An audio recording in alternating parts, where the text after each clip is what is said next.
Okay, so the last part is actually on diffusion. Do take note that this portion is actually mainly for express students. But of course, it's quite a straightforward concept. So I do welcome my NA students to try to understand and learn from this also.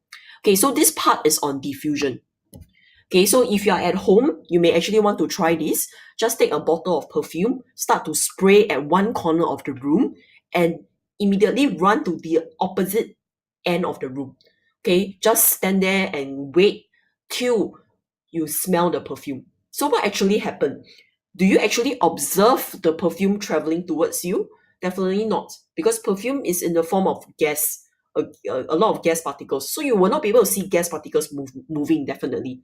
But why is it that you can smell it after a while? So what does this phenomenon states? Okay, so what is exactly diffusion? One more example. Okay, last time when I was a student, every time I step out of the lift, I'm able to smell my mom's cooking and know exactly what I'm going to have for lunch. Okay, so what actually happened? Why is it that I can actually smell my mom's cooking? Okay, so this phenomenon, what does it call? This is actually diffusion. Okay, so if you have actually downloaded slides, you can try to remove the box and see what happened. So definitely all these red color dots are not your cheese particles, but what they are is actually they are your gas particles. Okay, it's actually your smell. They are in the form of your gas particles.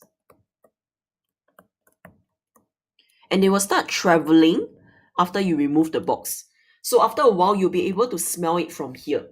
Okay, so this phenomenon is called diffusion.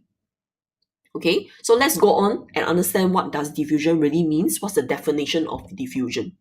Okay, so diffusion basically is the process by which particles move from a region of high concentration to a region of low concentration. Okay, so higher concentration to lower concentration. And they are mainly seen in liquids and gases. Now I'm going to challenge you. Start thinking, why not solids? Why? Why is it that solids do not undergo diffusion? Maybe you can try to think through, write down the answers in your notes, and we can discuss when school reopens, okay, when we meet in our next lesson. Okay, so why not solids? Okay, think through. Now, there are two main factors that actually affects diffusion, the rate of diffusion. When I talk about rate, it simply means the speed at which how fast the particles move. So what are the two factors? I'm going to use an analogy to actually describe the very first one. Just imagine this. Okay, so there is a traffic jam. Okay, there are lots of cars. You can see that it's totally packed. No space for you to move and maneuver. Okay, this reminds me of Bangkok because I love going there and the traffic there looks exactly the same as this picture. Very horrible. Now, if you have a choice, will you take vehicle number one or vehicle number two? And why? Which vehicle will you choose and why? Okay, so for me, I think it's very straightforward that I will definitely not choose this. It will take me forever to reach my destination, and I will choose this. So what does number two has that wins number one? Okay, so actually the key part here, I hope you are getting it, is actually size. The size matter. So this is actually factor one. The very first factor that affects the rate of diffusion, size. Okay, so if you move on, you can see the scooter can travel faster in a jam because it can squeeze in between vehicles. Why is it able to do so? Because it has smaller molecular weights, and that allows it to travel faster than those particles with larger molecular weight. Okay, not a very good diagram, but really trying to show you the difference. Okay, because this is definitely not a very good diagram to show, because there are students that proves that size doesn't really matter. Okay, but definitely in the form of diffusion, the size does matter. Okay, so let's have two examples. In the periodic table, you are able to see hydrogen, okay, which has the numbers 1 1, and oxygen, which has the numbers 8 and 16. Okay, in terms of the mass, it's actually the number at the bottom.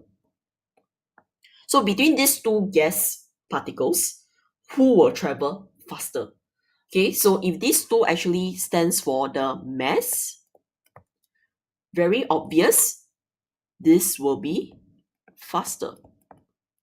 Okay, hydrogen will be faster than oxygen. Oxygen will be the slower one. Okay, so I hope you understand this particular factor on how size matters. And in terms of particles, we are talking mainly about molecular masses, or in this case, you use the word weight. Okay, now let's move on to the second factor. For example, okay, I can let this solution stays for a while. You can see that the deep purple is at the bottom. That is where the higher concentration is. And of course, the colorless portion will definitely be the lower concentration. So you will start to see your purple particles traveling upwards. Okay. You will also see, you probably won't see because it's colorless, your water will also start traveling downwards. Okay. Then after a while, you will see this mixture that is mixed evenly. Okay. Is there a way to actually speed up this diffusion process?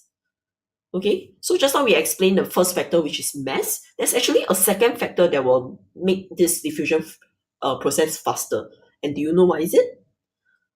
Okay, I hope by now you should be able to get it. It actually starts with the word T. It's actually temperature.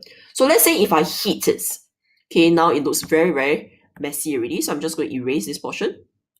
Let's say I'm going to heat this. Okay.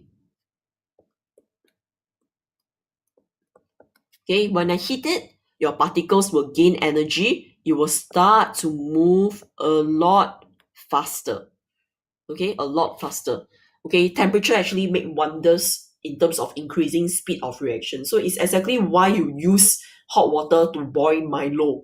Okay, you use hot water to make Milo instead of cold water. Similar concepts. So temperature in terms of heat does make a difference in terms of the speed of reaction. Okay, so here you can actually see that the rate of diffusion increases as the temperature of a solution increases. Okay, and why? I did attempt to explain just now. At higher temperature, particles gain more energy and move faster. Okay, so they start to move a lot faster. That's why the diffusion can take place a lot smoother and a lot faster. That's why the rate of reaction is increasing or increased. Okay, so that is the actual concept of diffusion. I hope it's quite straightforward for you to understand. So this is just a summary.